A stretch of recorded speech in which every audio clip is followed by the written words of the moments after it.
Allah subhanahu wa ta'ala, saudaraku seiman, kalau anda tidak berzikir, tidak berdoa, tidak sengaja merengeklah, tanda kutip ya, kepadanya, maka dia marah. Kata Nabi SAW, "Man lam yad'u Allah yaghdab alaih." Siapa yang tidak minta justru kepada Allah, Allah marah. Bayangkan teman-teman, Allah subhanahu wa ta'ala bisa menggerakkan orang ya untuk datang memenuhi hajat kita. Mohon kepada Allah subhanahu wa ta'ala. Tentu ada cara-cara diterima doa, diantaranya harus dengan penuh keyakinan. Bismillahirrahmanirrahim. Baik teman-teman sekalian, kita juga akan memberikan di pembukaan kita tentang masalah doa dan zikir ini. Kalau seandainya Anda punya seorang teman yang setiap saat dia selalu standby untuk mendengar keluhan dan apapun yang kita ingin sampaikan. Termasuk mungkin rahasia-rahasia kita. Dan kita merasa orangnya sangat bijaksana, sangat dewasa. Dia punya waktu yang dia luangkan untuk kita. Jam berapapun kita telepon, dia siap dengarkan, dia siap memberikan solusi-solusi. Saya yakin kita akan merasa nyaman sekali dengan orang tersebut. Ya, apalagi kalau orangnya amanah, bisa menutup, bisa menjaga. Saya yakin kita sangat menjaga hubungan sama orang tersebut ya. Ini mungkin Anda bisa temukan dalam hidup Anda, ada orang-orang yang memang sangat setia dengan Anda gitu. Sebenarnya teman-teman sekalian, Allah subhanahu wa ta'ala ya, sudah memberikan kepada kita solusi itu. Sehingga kita punya teman dari manusia itu tidak penting bagi seorang mukmin. Itu hanya pelengkap saja. Karena Allah sebagai wali orang-orang beriman, Dia akan setiap saat mau mendengarkan keluh kesah kita. Tanpa ada perantara, kita langsung bisa berdoa kepadanya. Tinggal memuji Allah, membaca salawat pada Nabi SAW, lalu kita kemudian menyampaikan hajat kita. Dan Allah menjanjikan dalam Al-Quran, A'udzu billahi minasyaitonir rajim, wa idza sa'alaka ibadi anni fa inni qarib. Hai Muhammad, kalau ditanyakan kepadamu dari hamba-hambaku tentang aku, katakan aku sangat dekat. Ujibu da'watad da'i idza da'an, dan aku pasti akan menjawab semua permintaan hamba-hambaku yang meminta. Falyastajibuli, oleh karena itu mereka kembali kepadaku, minta kepadaku. Wal yu'minu bi, dan mereka beriman tentang keberadaanku, la'allahum yarshudun, agar mereka mendapatkan petunjuk. Penulis di sini mengangkat di bahasan sebelum membahas sekitar 132 doa tentang keutamaan berzikir dan berdoa. Tentu kalau kita menyebutkan doa, dia masuk dalam zikrullah, karena Anda tidak mungkin berdoa kecuali Anda mengingat Allah subhanahu wa ta'ala. Dalil pertama diangkat oleh beliau adalah surah Al-Baqarah ayat 152 yang bunyinya, A'udzubillahi minasyaitonirrajim, fadhkuruni adzkurkum washkuruli wala takfurun. Maka ingatlah kamu kepadaku, niscaya aku ingat pula kepadamu, kata Allah. Dan bersyukurlah kepadaku dan janganlah kamu mengingkari nikmatku. Ya, tentu ulama menggambarkan sini mengingat Allah SWT dengan banyak cara. Baik itu menyebutkan dengan zikir, menyebut-nyebut dan memuji-muji namanya, berdoa kepadanya, membaca kitabnya, ya, menjalankan perintahnya, meninggalkan larangannya. Ini semua masuk dalam umumnya zikrullah. Juga Allah subhanahu wa ta'ala berfirman menyuruh kita agar memperbanyak mengingatnya. Memperbanyak doa, memperbanyak memuji-muji namanya, memperbanyak mengerjakan perintah-perintah yang diperintahkan gitu ya. Dalam surah Al-Ahzab ayat 41, A'udzu billahi minasyaitonir rajim, ya ayyuhalladzina amanu dzkurullaha dzikran katsira. Hai orang-orang beriman, berzikirlah, mengingat dan menyebut Allah lah dengan zikir yang sebanyak-banyaknya. Dan sebagian ulama mengatakan di antara ibadah-ibadah yang Allah subhanahu wa ta'ala perintahkan yang umumnya dihubungkan perintah ibadah itu dengan kata-kata katsira atau banyak, itu adalah zikir. Itu adalah zikir. Kita diperintahkan puasa ya, tapi tidak diikutkan dengan puasalah yang katsir, yang banyak, atau sholatlah yang banyak misalnya. Tapi zikir selalu diikutkan dengan bahasa atau kalimat atau kata-kata katsir. Sementara di surah Al-Ahzab 41, hai orang beriman, berzikirlah kepada Allah dzikran katsira, zikir yang banyak. Juga Allah menyebutkan dalam surah Al-Ahzab ayat 35. Surah Al-Ahzab ayat 35. Ini kalau Anda buka di Al-Quran ya. Coba dibuka surah Al-Ahzab surah nomor 33 dalam Al-Quran. Di situ Anda lihat ya, perhatikan baik-baik bagaimana Allah subhanahu wa ta'ala menyebutkan ciri orang-orang yang beriman kepadanya. Allah bilang, Jadi Al-Ahzab surah nomor 33 ayat 35. A'udzu billahi minasyaitonir rajim. Innal muslimina wal muslimat. Sesungguhnya laki-laki muslim dan perempuan muslimah yang menyerahkan diri kepada Allah. Wal mu'minina wal mu'minat. Dan laki-laki yang beriman juga perempuan yang beriman. Wal qanitina wal qanitat. Dan laki-laki juga perempuan yang patuh. Itu salah satu makna qanit, taat. Ya. Was-sadiqina was-sadiqat. Dan laki-laki yang jujur juga perempuan yang jujur. Ya. Kemudian was-sabirina was-sabirat. Laki-laki yang sabar dan perempuan yang sabar. Wal-khashi'ina wal-khashi'at. Laki-laki dan perempuan yang khusyuk. Ya, konsentrasi pada saat ibadah. Wal mutasaddiqina wal mutasaddiqat. Laki-laki dan perempuan yang suka bersedekah. Was-saimina was-saimat. Laki-laki dan perempuan yang suka berpuasa. Wal hafidhina furujahum wal hafidhat. Dan laki-laki dan perempuan yang menjaga kemaluannya dari perbuatan yang haram. Ya, kemudian Allah sebutkan ini saksi bahasan kita. Wadzakirin-allaha, perhatikan ada kata-kata di situ, kathiran, wadzakirat. Dan laki-laki juga perempuan yang banyak berzikir kepada Allah. A'addallahu lahum maghfiratan wa ajran azima. Allah telah menyediakan bagi mereka ampunan dan pahala yang besar. Perhatikan, kata-kata di atas tidak dihubungkan dengan kata-kata kathir. Seperti misalnya, wal mutasaddiqina wal mutasaddiqat, laki-laki dan perempuan yang suka bersedekah. Tapi Allah tidak katakan ada banyak. Begitu juga dengan puasa. Tapi khusus zikir Allah subhanahu wa ta'ala datangkan ya, dengan kata-kata kathir. Kemudian juga Allah subhanahu wa ta'ala menyebutkan teman-teman sekalian, beliau mengangkat dalil setelahnya surah Al-A'raf ayat 205. Surah Al-A'raf ayat 205. A'udzu billahi minasyaitonir rajim. واذكر ربك في نفسك تضرعا وخيفة ودون الجهر من القول بالغدو والآصال ولا تكن من الغافلين.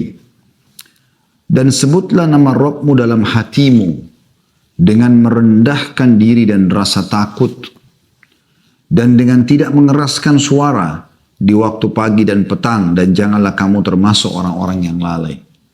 Allah subhanahu wa ta'ala menyuruh kita berzikir, menyebut nama-namanya dan juga berdoa kepadanya. Membaca kitabnya. Sebutlah nama Rabbmu dalam hatimu dengan merendahkan hati. Merendahkan diri dan juga rasa takut. Takut akan siksaannya. Dan dengan tidak mengeraskan suara. Tidak teriak-teriak sana sini. Ya, karena Allah subhanahu wa ta'ala maha mendengar. Di waktu pagi dan petang. Jangan pernah luput. Selalu berzikir dan berdoa kepada Allah. Dan jangan kamu termasuk orang-orang yang lalai. Rasulullah SAW bersabda setelah menyebutkan beberapa ayat, beliau mengangkat hadis Nabi alaihi salatu wassalam, dimulai dengan hadis Bukhari jadi 2 halaman 208 yang bunyinya kata Nabi SAW, mathalul ladzi yadhkuru rabbahu wal ladzi la yadhkuru rabbahu mathalul hayyi wal mayyit. Perumpamaan orang yang berzikir atau mengingat dan menyebut Rabbnya dibandingkan dengan orang yang tidak berzikir atau mengingat dan menyebut Rabbnya adalah seperti orang yang hidup dibandingkan dengan orang yang mati. Dan dalam lafadznya Imam Muslim, kalau teman-teman sudah ada yang pegang bukunya di halaman 3 ya, di footnote nomor 1, itu bunyinya, mathalul baitil ladzi yuzkarullahu fihi wal baitil ladzi la yuzkarullahu fihi mathalul hayyi wal mayyit. Perumpamaan atau perbandingan antara rumah yang di dalamnya Allah diingat dan disebut dengan rumah yang di dalamnya Allah tidak diingat dan disebut adalah seperti perbandingan antara orang yang hidup dan orang yang mati. Jadi bayangkan bagaimana Nabi SAW menggambarkan orang yang sering lisannya berdoa, berzikir ya. Ini menyebut-nyebut Allah subhanahu wa ta'ala, berkeluh kesah dengan dia. Maka itu digambarkan dengan orang yang hidup. Sementara orang yang sama sekali tidak pernah mengingat Tuhannya, baik dalam keadaan dia lapang, dia susah, maka ini seperti orang yang mati. Artinya tidak berfungsi lagi. Seorang penyair mengatakan, teman-teman sekalian, janganlah kau minta kepada manusia yang kalau kau minta kepadanya, maka dia akan marah. Tapi mintalah kepada, seperti misalnya teman-teman kalau minta kepada seseorang misalnya bantuan. Sekali mungkin dia beri, 2 kali dia beri, ke 3 kali, ke 5 kali, ke 10 kali, ke 50 kali, ke 100 kali mungkin dia akan marah. Kata penyair ini, jangan kau minta kepada manusia, kalau kau minta padanya dia akan marah. Tapi mintalah kepada zat Allah yang kalau kau tidak minta justru dia marah. Allah subhanahu wa ta'ala, saudaraku seiman, kalau anda tidak berzikir, tidak berdoa, tidak sengaja merengek lah, tanda kutip ya, kepadanya, maka dia marah. Dalam sebuah hadis dengan sanad hasan seingat saya, riwayatkan Tirmidzi, kata Nabi SAW, "Man lam yad'u Allah yaghdab alaih." Siapa yang tidak minta justru kepada Allah, Allah marah. Bayangkan teman-teman. Kalau manusia beda sekali, kalau kita minta terus malah dia akan marah. Tapi kalau Allah SWT justru kalau kita tidak minta, maka dia akan marah. Dan Allah subhanahu wa ta'ala teman-teman sekalian akan memenuhi hajat anda walaupun itu mustahil di mata anda. Mungkin dalam sebuah kisah seorang salafus salih dulu, orang yang miskin, hidupnya pas-pasan, apa yang dia dapat hari itu itulah yang dia makan dengan istri dan anaknya. Dan istri anaknya pun bersabar. Ringkas cerita teman-teman, pernah satu hari dia pulang ke rumahnya, dia tidak dapat hasil apa-apa. Begitu tiba di rumah, sudah malam, istrinya tanya, apa ada hasil hari ini? Kata dia tidak ada. Saya sudah coba keliling sana sini menawarkan jasa untuk kerja, tidak ada sama sekali yang memberikan kepada saya pekerjaan. Maka saya tidak tahu lagi harus buat apa. Kata istrinya, tapi kita seharian belum makan nih. Lapar benar dari pagi sama anak-anak belum makan. Kata dia, insya Allah setelah saya istirahat sejenak, saya akan keluar lagi. Enggak cerita dia keluar lagi. Sudah malam, sudah tutup semuanya. Zaman dulu tidak kayak sekarang. Mungkin zaman dulu tuh selepas Isya udah nggak ada lagi orang yang luar lalang karena gelap gitu kan. Tidak kayak kita sekarang justru penerangan di sana sini, masya Allah gitu kan, nikmat Allah yang luar biasa melimpah pada kita sekarang. Yang jelas teman-teman sekalian, dia jalan, dia tidak tahu mau kemana. Dia lewat ada sebuah masjid, gelap juga, zaman dulu orang pakai obor gitu kan. Dia nyalakan obor yang dia mampu, nyala sedikit, lalu dia wudhu, dia sholat. Menghadap kiblat, dia sholat. Dia memohon kepada Allah subhanahu wa ta'ala dengan penuh ketundukan hati, berharap Allah memberikan kepada dia rezeki sama istri dan anaknya yang sudah seharian belum makan gitu kan. Yang jelas teman-teman sekalian, subhanallah, di malam itu penguasa di wilayah itu gelisah, nggak bisa tidur. Maka dia pun terdorong hatinya mengambil kurang lebih kalau seingat saya 20 kantong. Berisikan harta, dinar-dinar emas.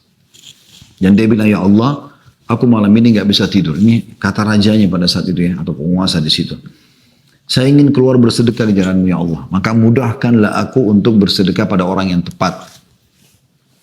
Subhanallah, dia jalan, dikatakan dalam kisah ini, penguasa di wilayah itu pun mengatakan, saya tidak akan memegang tali kekangan kuda saya, Allah, saya akan membiarkan kuda ini jalan di mana tempat yang kau pandu. Ringkas cerita dia jalan, subhanallah, kudanya mampir di masjid yang tadi ada orang soleh yang miskin. Dia pun heran, kenapa kok kudanya mampir di masjid? Lalu dia turun, dia masuk ke dalam, kena gelap ya, ada sedikit salah satu obor kecil di dekat mihrab yang menyala. Dia pun mendekat, lalu dia dengar ada orang sedang berdoa, lalu kemudian dia dengarkan doanya. Di antara potongan doa dia mengatakan, ya Allah, sesungguhnya Engkau tahu, aku tidak ada tempat bergantung lagi kecuali Engkau. Sudah seharian aku dan istri anakku belum makan, maka mudahkan buat kami makanan hari ini. Setelah selesai dia berdoa, orang raja ini kemudian atau penguasa ini menepuk pundaknya sambil mengatakan, hai fulan, aku telah mendengarkan doamu tadi. Dan ketahuilah, aku adalah penguasa di wilayah ini. Aku niat malam ini keluar untuk bersedekah karena Allah. Maka ini ada 20 kantong dinar emas aku berikan kepada kamu. Dan ketahuilah kalau seandainya kau punya hajat apapun, maka saya akan memberikan kepadamu. Tinggal kau datang ke istana, saya akan berikan. Ya. Karena dia merasa, si raja ini merasa pada saat dia mau sedekah Allah pandu ke orang ini gitu. Maka yang luar biasa adalah yang jadi saksi bahasan kita, jawaban orang miskin itu justru.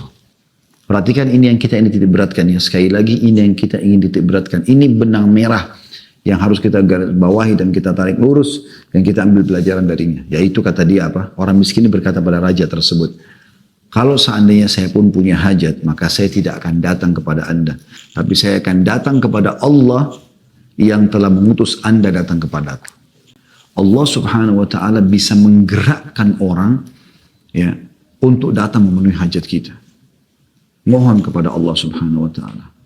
Tentu ada cara-cara diterima doa, diantaranya harus dengan penuh keyakinan.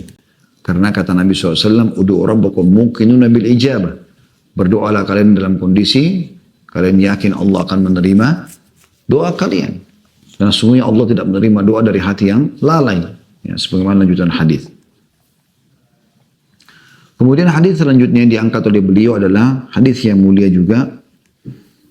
Hadis ini kata Nabi SAW, Ala unabbi'ukum bi khairi amalikum wa azkaha inda malikikum wa arfa'iha fi darajatikum wa khairi lakum min infaqid dhahabi wal warik wa khairin lakum min an talqaw aduwakum fatadribu anaqahum wa yadribu anaqakum qalu bala qala dzikrullahi ta'ala.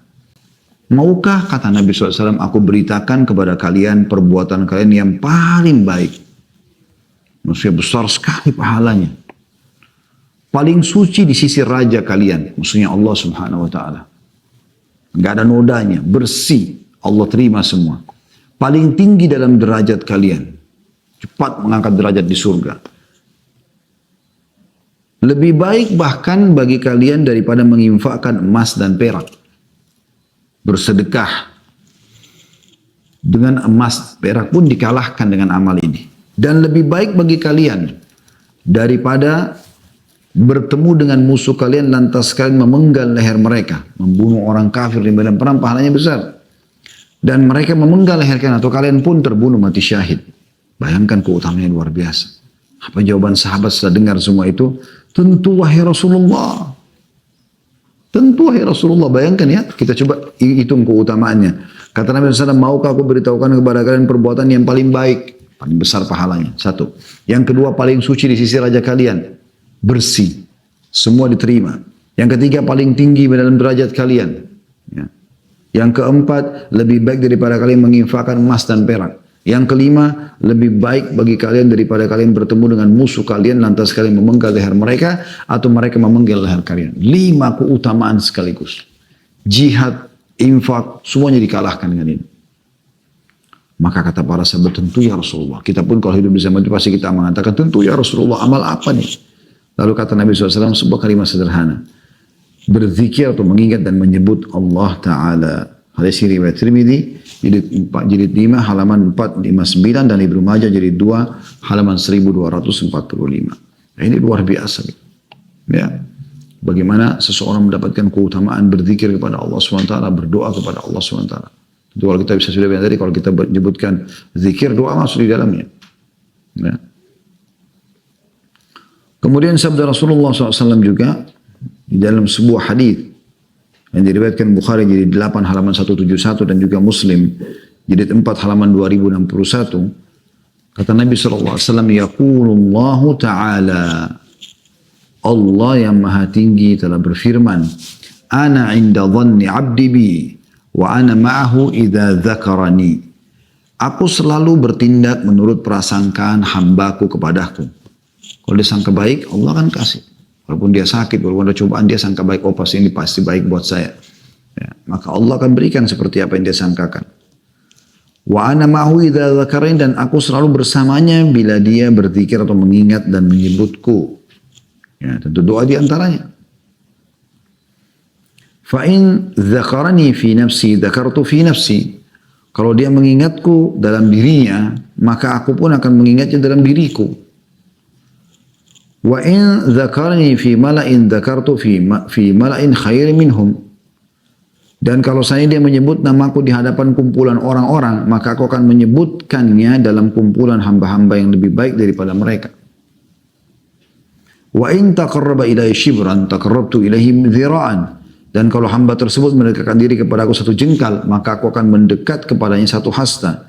Wa in taqarraba ilayya dhira'an taqarrabtu ilayhi ba'an. Dan jika dia mendekatkan diri kepada aku 1 hasta, maka aku akan mendekat kepadanya 1 depa. Wa in atani yamshi ataitu harwala. Dan jika dia datang kepadaku dengan berjalan, maka aku akan mendatanginya dengan berjalan cepat.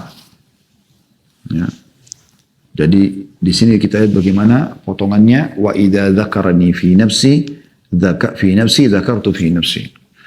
Wa in dzakarani fi mala'in dzakartu fi mala'in khairin min. Kalau seandainya dia menyebutku di dirinya, maka aku akan juga menyebutnya di diriku. Dan kalau dia menyebutku di depan orang banyak, dalam kondisi sedikit, tidak ada orang ataupun dia rame-rame, tetap dia berdoa kepada Allah, berzikir kepada Allah, Allah pun akan mengingatnya lebih baik daripada di depan kelompok, lebih baik daripada manusia itu tersebut. Yaitu para malaikat tentunya. Juga Abdullah bin Busr radhiyallahu anhu berkata bahwa seorang laki-laki pernah berkata, wahai Rasulullah, sungguhnya syariat Islam telah banyak bagiku. Oleh karena itu beritahukan aku sesuatu yang aku pegang teguh. Beliau bersabda, la yazaru lisanuka ratban min dzikrillah. Hendaklah lidahmu selalu basah dengan zikir atau mengingat dan menyebut Allah. Hadis ini riwayat Tirmidzi, jilid 5 halaman 458. Termasuk dalam zikir juga saya bilang tadi adalah membaca Al-Quran. Sebagaimana diangkat juga dalil oleh beliau di sini, hadis yang diriwayatkan Tirmidzi jilid 5 halaman 175. Yang bunyinya kata Nabi SAW, man qara harfan min kitabillah falahu bihi hasanah wal hasanatu bi asyri amsalihha la aqulu alif lam mim harf walakin alifun harfun wa lamun harfun wa mimun harf. Barang siapa yang membaca satu huruf dari kitab Allah atau Al-Quran, maka dia mendapatkan satu kebaikan. Dan satu kebaikan itu dilipat gandakan menjadi 10 kali lipat. Aku tidak mengatakan alif lam mim itu satu huruf, akan tapi alif satu huruf, lam satu huruf dan mim satu huruf. Hadis riwayat Tirmidzi 5 halaman 175. Jadi ini luar biasa gitu.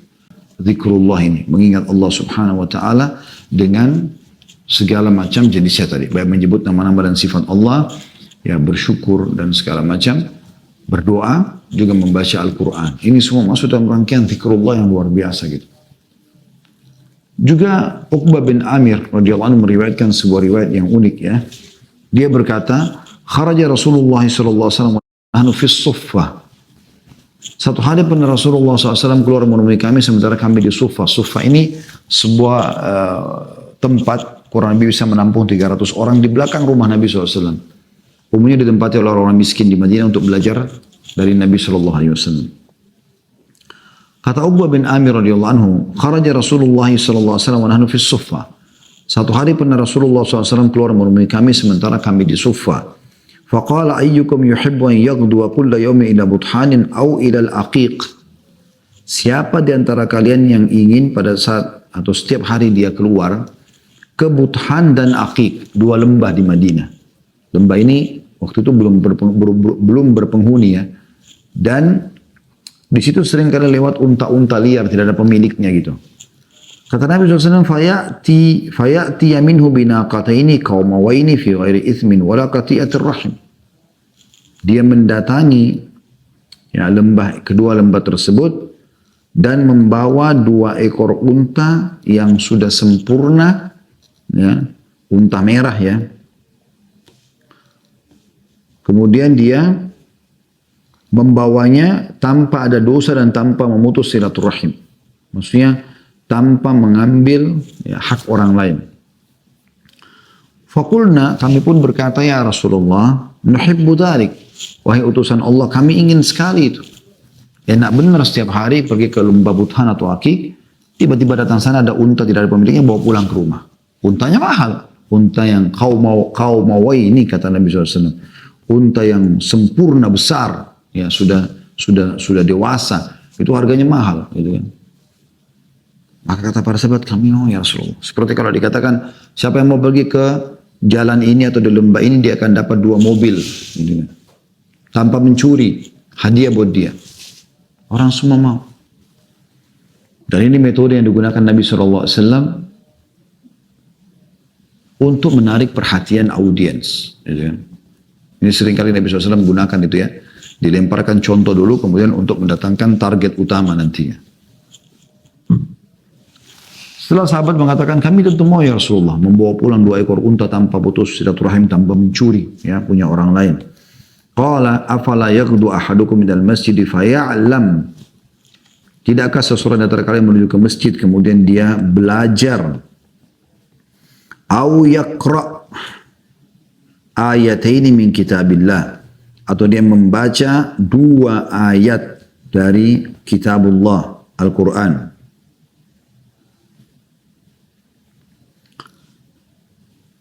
Khairun lahu min naqatain. 2 ayat tadi lebih baik daripada 2 ekor unta. Wa thalathun khairun lahu min thalath. Dan 3 ayat Al-Quran lebih baik daripada 3 ekor unta. Wa arba'un khairun lahu min arba'ah. Dan 4 ekor unta lebih baik daripada 4 ayat lebih baik daripada 4 ekor unta. Wa min a'dadihinna minal ibil. Dan begitulah hitungan kelipat gandaan seterusnya. Ya. Terhadap jumlah-jumlah unta tersebut. Hadis ini diriwayatkan Muslim di 1 halaman 553. Juga Nabi SAW memastikan kalau ada orang yang duduk, tidak berzikir, tidak berdoa, tidak mengingat Allah sama sekali, semua kelalaian isinya, maka ini bisa diancam dengan kenanya hukuman dari Allah Subhanahu Wa Taala. Oleh itu teman-teman, mukmin banyak sekali ya. Nabi SAW tidak lewat padanya kesempatan melihat kebaikan atau mendengar kebaikan kecuali beliau memohon agar diberikan kebaikan tersebut, dan kalau seandainya ada keburukan maka beliau memohon agar diselamatkan dari keburukan itu. Ya. Anda misalnya lewat di jalan, lihat orang tabrakan, ada orang miskin, ada orang kelaparan, ada orang terkena cobaan-cobaan penyakit, segala macam yang tidak ada pada Anda, justru Anda bisa menggunakan itu momen untuk berzikir dan berdoa kepada Allah Subhanahu Wa Taala. Kata Nabi SAW, man qada maq'adan lam yadhkurillaha fihi kanat alihi minallahi tira. Wa man ittaja'a majja'an la yadhkurullaha fihi kanat alihi minallahi tira. Barang siapa yang duduk di suatu tempat dan tidak berzikir atau mengingat dan menyebut Allah di dalamnya, maka itu akan menjadi kekurangan dan penyesalan atasnya dari Allah. Dan barang siapa yang berbaring di suatu tempat lalu tidak berzikir atau mengingat dan menyebut Allah, maka itu akan menjadi kekurangan dalam kurung penyesalan atasnya dari Allah. Hadis riwayat Abu Dawud nomor di 4 halaman 264. Di dalam hadis lain disebutkan makna tirah itu, atau kecelakaan itu, ataupun penyesalan tadi. Yaitu sabda Nabi SAW menjelas, ma jalasa qaumun majlisan lam yadhkurullaha fihi wa lam yusallu ala nabiyihim illa kana alaihim tira fa in sya'a adzabahum wa in sya'a ghafaralah. Tidaklah suatu kaum duduk di suatu majlis di mana mereka tidak berzikir atau mengingat dan menyebut Allah di dalamnya dan tidak membaca salawat pada Nabi Muhammad SAW, kecuali akan menjadi kekurangan atau penyesalan atas mereka. Jika Allah menghendaki maka dia menyiksa mereka, dan jika dia kehendaki maka dia mengampuni mereka. Hadis riwayat Tirmidzi jilid 3 140. Jadi kita bisa lihat teman-teman sekalian bagaimana ya penekanan tentang harusnya seseorang itu berzikir, mengingat Allah Subhanahu Wa Taala, di antaranya doa, itu adalah hal yang sangat ditekankan. Justru kalau orang jauh daripada itu semua, merasa tidak butuh dengan Allah Subhanahu Wa Taala, dia diancam dengan tirah atau penyesalan. Bisa bermakna tadi di hadis yang kedua tadi adalah Allah, kalau ingin Allah hukum, kalau Allah ingin maafkan maka Allah maafkan. Dan yang terakhir yang kata beliau adalah hadis Nabi SAW, ma min qaumin yaqumuna min majlisin la yadhkuruna Allah fi illa qamu an mithli jifati himar wa kana lahum hasrah. Tidaklah satu kaum berdiri atau bubar dari satu majlis, kumpul-kumpul, nongkrong sama teman-teman atau keluarga, ngobrol-ngobrol. Tidaklah satu kaum berdiri bubar dari satu majlis di mana mereka tidak berzikir atau mengingat dan menyebut Allah di dalamnya, kecuali mereka berdiri dari bangkai seekor keledai, dan hal itu menjadi penyesalan bagi mereka pada hari kiamat. Hadis riwayat Abu Daud di tempat halaman 264. Nah, jadi kita bisa lihat teman-teman di awal buku ini, beliau sebelum membahas zikir dan doa, beliau menekankan sekali tentang masalah pentingnya atau keutamaan untuk berzikir dan berdoa itu sendiri. Ya.